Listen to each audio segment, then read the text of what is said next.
ಸಮಾಚಾರಗಳಾಗಿದ್ರೆ, ಎಲ್ಲೋ ಒಂದ್ ಕಡೆ ಕುಗ್ಗಿದ್ರೆ, ಅಸ್ತವ್ಯಸ್ತದ ಪರಿಸ್ಥಿತಿಗಳಿದ್ರೆ ದೇವರ ಒಂದು ಚೈತನ್ಯ ಶಕ್ತಿಯನ್ನ ಭಕ್ತರಿಗೆ ಸಂಪ್ರೋಕ್ಷಣೆ ಮಾಡ್ತಾರೆ. ಆತರ ಮಾಡುವಂತದ್ರಿಂದ ಮಕ್ಕಳಾಗ್ದಲೇ ಇರೋರಿಗೆ ಮಕ್ಕಳುಗಳು, ಆರೋಗ್ಯದ ಸಮಸ್ಯೆ ಇರೋರಿಗೆ ಚೈತನ್ಯ ಮೂರ್ತಿಗಳಾಗಿ ಮತ್ತೆ ಆರೋಗ್ಯ ಸರಿ ಹೋಗುವಂಥದ್ದು, ಇದೆಲ್ಲ ಬಹಳ ವೈಶಿಷ್ಟ್ಯತೆ ಇದೆ. 1-2 ಪವಾಡಗಳಾದ್ರೆ ನಾವು ವರ್ಣಿಸ್ಬೋದು. ಇಲ್ಲಿ ಪ್ರತಿನಿತ್ಯ ಸಾವಿರಾರು ಪವಾಡಗಳಿಗೆ ಕ್ಷೇತ್ರವಾಗ್ತಾ ಇರೋ ಕ್ಷೇತ್ರ ಆಗಿರೋದ್ರಿಂದ ಪವಾಡದ ಬಗ್ಗೆ ನಾವು ಹೇಳಲಿಕ್ಕೆ ಆಗಲ್ಲ. ಅದು ಭಕ್ತರ ಹತ್ರ ನೀವೇ ಸಲಹೆಗಳನ್ನ ತಗೊಂಡ್ರೆ ಭಕ್ತರೇ ಹೇಳ್ತಾರೆ.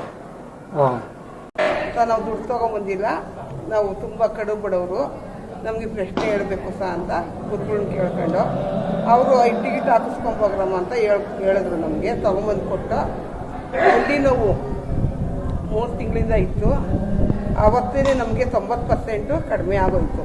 ಮನೆಗೆ ಇಲ್ಲಿಂದ ಆಚೆ ಹೋಗೋಷ್ಟೊತ್ತಿಗೆ ಕಡಿಮೆ ಆಗೋಯ್ತು ಸರ್. ಆಮೇಲೆ ತಿರ್ಗಾ ನಾನು ಉಳ್ಳು ಸೇವೆ ಮಾಡ್ತೀನಮ್ಮ ಅಂದ್ಬಿಟ್ಟು ಕೈ ಮುಕ್ಕೊಂಡು ಉಳ್ಳು ಸೇವೆ ಮಾಡಿದೆ ಮುಂಡಿನ ಒಳಗೇನೆ. ಆಮೇಲೆ ಫೈಲ್ಸ್ ಇತ್ತು, ಅದು ಕಡಿಮೆ ಆಗೈತೆ ಸರ್. ಇವಾಗ ಮಗನ ಬಗ್ಗೆನೂ ನಾವು ಕೇಳ್ಕೊಂಡಿದ್ದೀವಿ. ಆಮೇಲೆ ಮನೆಯದು ಬಗ್ಗೆ ಕಾಣಿಕೆ ಕಟ್ಟ್ರಿ ಅಂತ ಹೇಳಿದ್ರು. 9 ರೂಪಾಯಿ ಕಾಣಿಕೆ ಕಟ್ಟಿ ನಿನ್ನೆ ಉಂಡಿಗೆ ತಗೊಂಬಂದ ಅಮ್ಮಗೆ ಒಪ್ಪಿಸಿದ್ದೀವಿ.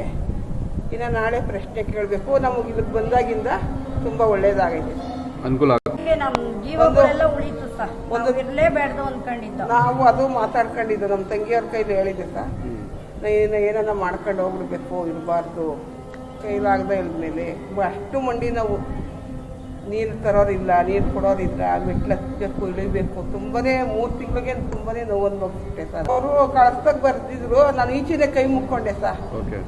ಆಮೇಲೆ ಟಿಕೆಟ್ ತಗೊಂಬ ಅಂತ ಹೇಳಿದ್ರು. ಅವಾಗ ನಾನು ದೇವಸ್ಥಾನದಿಂದ ಅಲ್ಲಿ ಕೊಡೋದೆ ಮಾಹಿತಿ ಕೇಂದ್ರ ಅವ್ರಿಗೂ ನಂಗೆ ಅವಾಗೇ ಕಡಿಮೆ ಆಗೋದು ಸರ್. ತುಂಬ ಇವಾಗ ನಾನು ಆರೋಗ್ಯವಾಗಿದ್ದೀನಿ.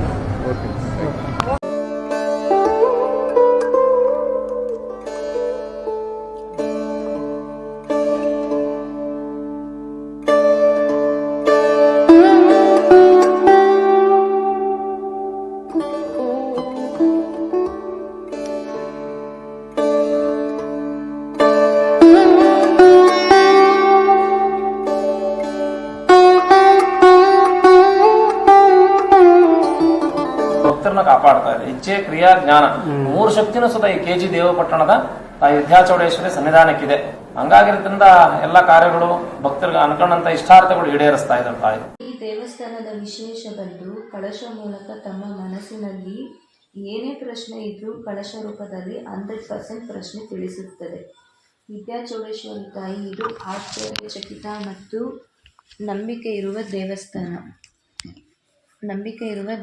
ಆಗದೆ ಒಂದು ಅಂತ ಪ್ರಶ್ನೆ ಇದೆ, ಸತ್ಯನಾ? ಒಂದು ಹಣಕಾಸಿನ ವಿಚಾರಕ್ಕೆ ಸಂಬಂಧಪಟ್ಟಂತೆ ಮೊದಲನೇ ಫಸ್ಟ್ ಸಾಲದ ಬಾಧೆಯಿಂದ ಫಸ್ಟ್ ನಾವು ಋಣಮುಕ್ತನಾಗಿರಬೇಕು. ಒಂದು ಭೂಮಿ ವಿಚಾರಕ್ಕೆ ಸಂಬಂಧಪಟ್ಟಂತೆ ಗಂಟೆ ತಕರಾರು ಹೆಂಗೆ ಸ್ವಂತ ಊರನ್ನ ಬಿಟ್ಟು ನಾವು ಬೇರೆ ಕಡೆ ಬಂದು ಸ್ವತಂತ್ರವಾಗಿ ಬದುಕ್ತಾ ಇದೀವಿ ನಾವು ಮಾತಾಡಿ. ಆದ್ರೆ ಇವಾಗ ಸಾಂಸಾರಿಕ ಜೀವನದ ವಿಚಾರದಲ್ಲೂ ಸುಧಾ ಗಂಟೆ ಒಂದ್ ಕಡೆ ಎಣ್ಣೆ ಒಂದ್ ಕಡೆ ಅನ್ನೋ ಅಂತ ಸಮಸ್ಯೆಗಳು ಸುಧಾ ಕುಟುಂಬಕ್ಕೆ ಬಂದಿದೆ. ಈ ಕಡೆ ಸಾಲದ ಬಾಧೆ ಇದೆ, ಈ ಕಡೆ ಉದ್ಯೋಗ ಇಲ್ಲ, ಈ ಕಡೆ ಈಗ ನನಗೆ ನನ್ನವರು ಅಂತ ನನ್ನ ಯಾರನ್ನು ಅದನ್ನ ಬೆಂಬಲಿಸ ಅನ್ನುವಂತರು ಒಬ್ರು ಇಲ್ಲ. ಆದ್ರೆ ಇವತ್ತಿನ ಪ್ರಶ್ನೆ ಬಂದು ಬಹಳ ಮುಖ್ಯವಾದದ್ದು ಸಂಸಾರದ ಹೊಂದಾಣಿಕೆ ಆಗಿ ಮತ್ತೆ ಸಂಸಾರ ಸರಿ ಹೋಗ್ಬೇಕು. 2ನೇದು ಹಣಕಾಸಿನಲ್ಲಿರುವಂತ ಸಮಸ್ಯೆ, ಸಾಲದ ಬಾಧೆಯಿಂದ ಋಣಮುಕ್ತರಾಗಬೇಕು. 3ನೇದು ಒಂದು ಮನೆ ಕಟ್ಟಬೇಕು ಅನ್ನುವಂತ ಒಂದು ಕನಸಿನ ಆಸೆ ಇದೆ, ಅದನ್ನ ಈಡೇರಿಸಬೇಕು. 4ನೇದು ಅನಾರೋಗ್ಯದ ವಿಚಾರಕ್ಕೆ ಸಂಬಂಧಪಟ್ಟಂತೆ ಸ್ವಲ್ಪ ವ್ಯತ್ಯಾಸಗಳಾಗ್ತಾ ಇದೆ, ಅದನ್ನ ಸರಿಪಡಿಸಬೇಕು. 5ನೇದು ಉದ್ಯೋಗದ ದಾರಿ ಆಗಬೇಕು, ಉನ್ನತ ಸ್ಥಾನಕ್ಕೆ ಹೋಗಬೇಕು. ಒಂದು ಭೂಮಿ ವಿಚಾರದಲ್ಲಿ ಸಹ ಮಾಡುವಂತ ಕೆಲಸ ಕಾರ್ಯಗಳು ನಮ್ಗೆ ಏಳಿಗೆ ಆಗಿ ಅಭಿವೃದ್ಧಿ ಆಗಿ ಅದರೊಳಗೆ ಉನ್ನತ ಸ್ಥಾನಮಾನಗಳಾದ್ರೆ ಸಾಕು ತಾಯಿ ಅಂತ ಪ್ರಶ್ನೆ ಇದೆ. ಸತ್ಯನಾ? ಮಾತಾಡಿ. ಕೇಳಿ. ಏನು ಒಬ್ರು ನಮ್ಗೆ ವಿರೋಧವಾಗಿ ಸುಮ್ಮನೆ ಒಂದು ಪಂಚಾಯತ್ ಆಗ್ತೀನಿ ಅದಾಗ್ತೀನಿ ಅಂತ ಎದುರಿಸ್ತಿದ್ದಾರೆ. ಒಂದು ನಿಂಬೆಹಣ್ಣು ತಗೊಂಡೋಗಿ ಇದರಲ್ಲಿ ಇಟ್ಟಿದ್ದ ವ್ಯಾಪಾರದಲ್ಲಿ, ಅದರಲ್ಲಿ ಅವನು ಎದುರಿಸ್ತಿದ್ದಾನೆ. ಅಪ್ಪ ನೀನೇನ್ ತಲೆ ಕೆಲ್ಸ್ಕೊಳಕ್ ಹೋಗ್ಬೇಡ. ಅಮ್ಮನವ್ರ ಸನ್ನಿಧಾನಕ್ಕೆ ಬಂದಿದೀಯಾ, 5 ರೂಪಾಯಿ ಒಂದು 9 ರೂಪಾಯಿ ಒಂದು ಅಮ್ಮನಿಗೆ ಒಂದು ಕಾಣಿಕೆ ಕಟ್ಟು. ಎಷ್ಟು? 9 ರೂಪಾಯಿ. 5 ರೂಪಾಯಿ 9 ರೂಪಾಯಿ ಹಣ ಕಟ್ಟಿ ನನ್ನ ಕಾರ್ಯದಲ್ಲಿ ಫಸ್ಟ್ ಋಣಮುಕ್ತನಾಗಬೇಕು, ಸಂಸಾರದ ಜೀವನ ಒಂದಾಗಬೇಕು, ಉನ್ನತ ಸ್ಥಾನಕ್ಕೆ ಹೋಗ್ಬೇಕು, 4 ಜನಕ್ಕೆ ಆದರ್ಶವಾಗಿ ಇರಬೇಕು, ಉತ್ತಮವಾಗಿ ದಾರಿ ಆಗ್ಬೇಕು, ಶತ್ರುಗಳ ಬಾಧೆಗಳು ಇಲ್ಲದಂತೆ ಕಾಪಾಡಬೇಕು ಅಂತ ಹೇಳಿ ಪ್ರಾರ್ಥನೆ ಮಾಡಿ ಮುಂದಿನ ಅಮಾವಾಸ್ಯೆಗೆ ಬಂದು ಅಮ್ಮನ ಸನ್ನಿಧಾನಕ್ಕೆ 5 ರೂಪಾಯಿ 9 ರೂಪಾಯಿ ಕೊಟ್ಬಿಟ್ಟು ಒಂದು ಪ್ರಾರ್ಥನೆ ಮಾಡಿ ನಾನು ಬಗೆಹರಿಸ್ಕೊಡ್ತೀನಿ. ಬನ್ನಿ.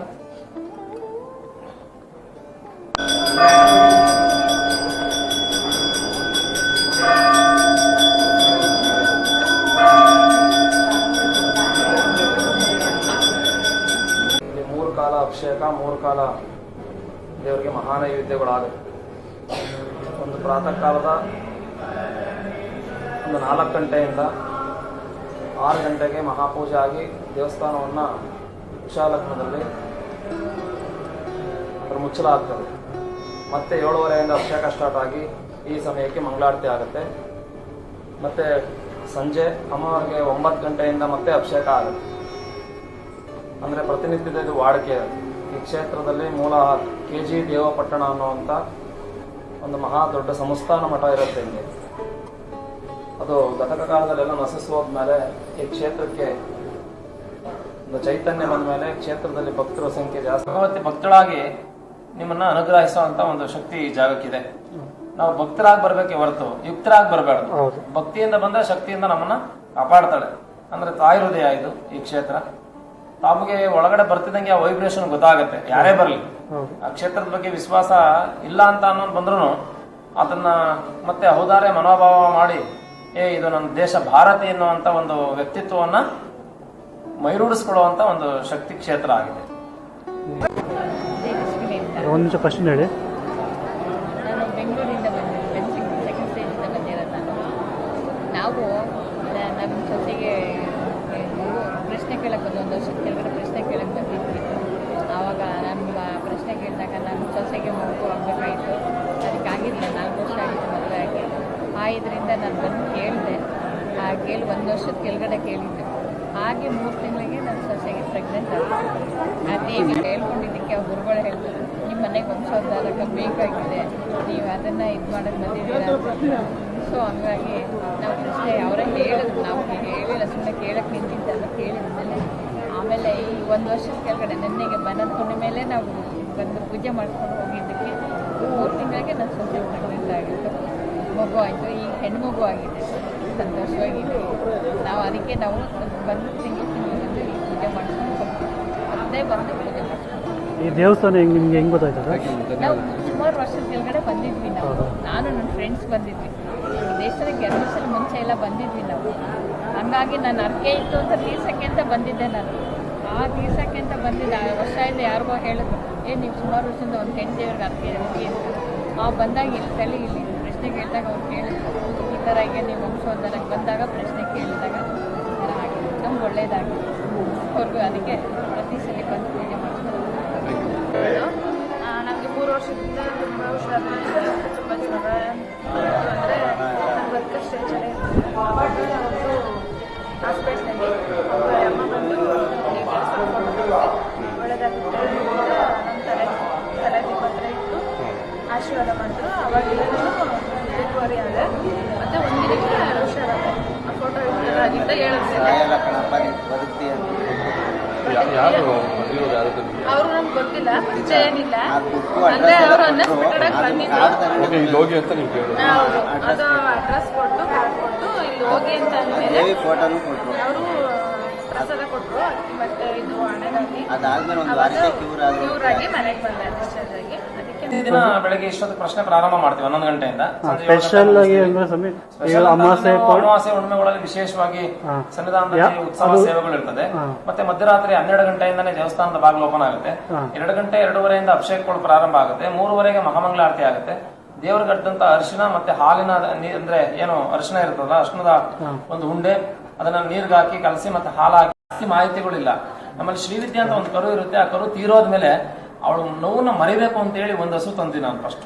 ದುರ್ಗಾ, ವೈಷ್ಣವಿ, ಅದಾದ್ಮೇಲೆ ಕಪಿಲ, ಕಾವೇರಿ, ನೀವು ನೋಡಿರ್ಬೋದು. ಪ್ರತಿಯೊಂದಕ್ಕೂ ಒಂದೊಂದು ಹೆಸರಿಟ್ಟಿದ್ದೀವಿ. ಕೃಷ್ಣೆ, ಅರ್ಜುನ, ಮತ್ತೆ ರಾಮ, ನಕುಲ, ಸಹದೇವ, ಈ ತರ ಪ್ರತಿಯೊಂದು ಹೆಸರನ್ನ ಹಸುಗಳಲ್ಲಿ ಇಟ್ಟು ನಾವು ಆ ದೇವರ ನಾಮಸ್ಮರಣೆಯನ್ನ ಅವರು